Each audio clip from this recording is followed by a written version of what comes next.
ဒီကတော့ auto schedule လေးတွေဖန်တီးကြအောင်နော် auto schedule ရဲ့အားသာချက်လေးတွေပါတယ်ဒီမှာ manual schedule ဖြစ်နေတဲ့ new tab ကအဲ့ဒါကိုတော့ auto schedule ပြောင်းထားလိုက်မယ်ဟုတ်ပြီနော် auto schedule ပြောင်းထားလိုက်မယ်ပြီးရင်ဒီနားလေးမှာတော့ဒီမှာဆိုရင်သူက summary တစ်ခုပါမယ်ပေါ့နော် construction ပါမယ် walk through repair ပါမယ်ပေါ့နော် walk through repair ပါမယ်အဲ့တော့ဒီမှာတော့ဗာလေးထည့်မလို့ဆိုတော့ move to new office ဆိုပြီးထည့်လိုက်မယ်ပေါ့နော် move to new office ဆိုပြီးထည့်လိုက်မယ် okay အဲ့ဒီမှာဆိုရင်ဒီမှာ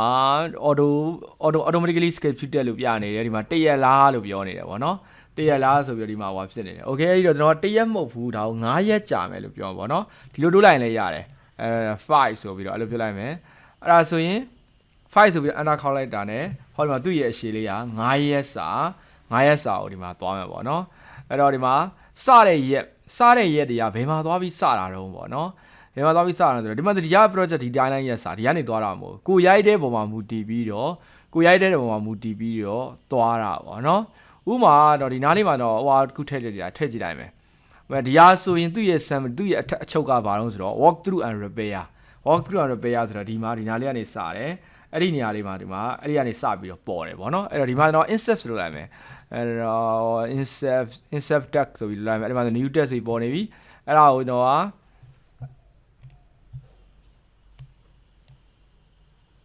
အဲ့ဒီຢာလေးကိုဒီမှာတော့PREP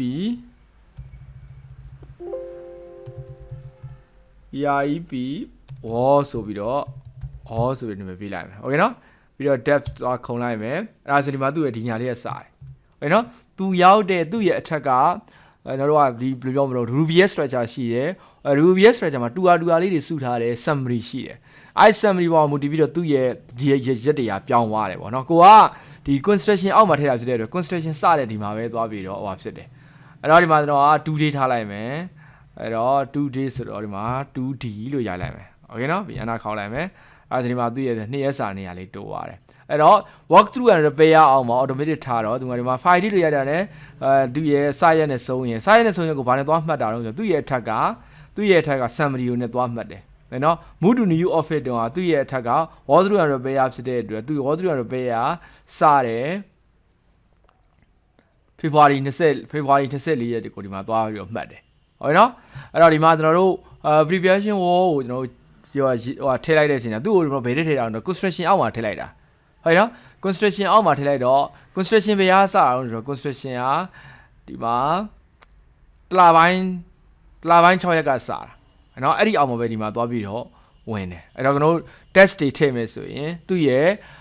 ဒီအောက်မှာပဲ summary အောက်မှာပဲအကျုံးဝင်တယ်ဆိုတာသိရမယ်။အဲ့တော့ auto schedule ဖြစ်တဲ့အတွက်ကိုက duration ကရိုက်ပေးလိုက်တာနဲ့ပြန်ရင်တည်းစရဲ့ဆုံးရက်တွေကို auto တွက်ပေးသွားတယ်။အဲ့စရဲ့ဆုံးရက်ကိုဘယ်ကနေယူတော့စရက်တွေကိုဘယ်ကနေယူတော့ဆိုတော့စရက်တွေကို summary ထက်ကနေယူတယ်။ကိုထောက်တဲ့ summary ထက်ကနေယူတယ်။ဆုံးရက်တွေကိုじゃဘယ်ရယူတော့ဆိုဆုံးရက်တွေကိုတော့ duration ကနေတွက်ထုတ်ပြီးတော့ duration က9ရက်ဆိုရင်သူ့ရဲ့ရက်စွဲကို9ရက်ပေါင်းပလိုက်မှာပဲ။ဒီမှာတစ်ခါလေးမှာဟိုဘက်ကိုသွားပြီးအယောင်နဲ့ပြတဲ့အခါမှာ6ရက်စာတော့9ရက်စာတော့ဖြစ်နေတတ်တယ်အဲ့ဒါကဘာလဲဆိုတော့ပိတ်ရက်တွေပါသွားရင်ဟိုဘက်ကရက်ကိုယူဥပမာစနေတနင်္ဂနွေက9ရက်ပါလို့ပြောထားတယ်ဆိုရင်ဟိုဘက်ရက်ကိုယူသွားလိမ့်မယ်ပေါ့နော်အဲ့ဒါကြောင့်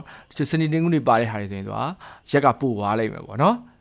โอเคနော်အဲ့ဒါကျွန်တော်တို့ auto schedule က auto လို့ပြောတဲ့အတိုင်းပဲကျွန်တော်တို့က test ရဲ့ duration ရဲ့ရိုက်ထည့်ရုံလေးနဲ့ step finish ကိုတော်တော်များ auto တွက်ပေးသွားတယ်โอเคနော်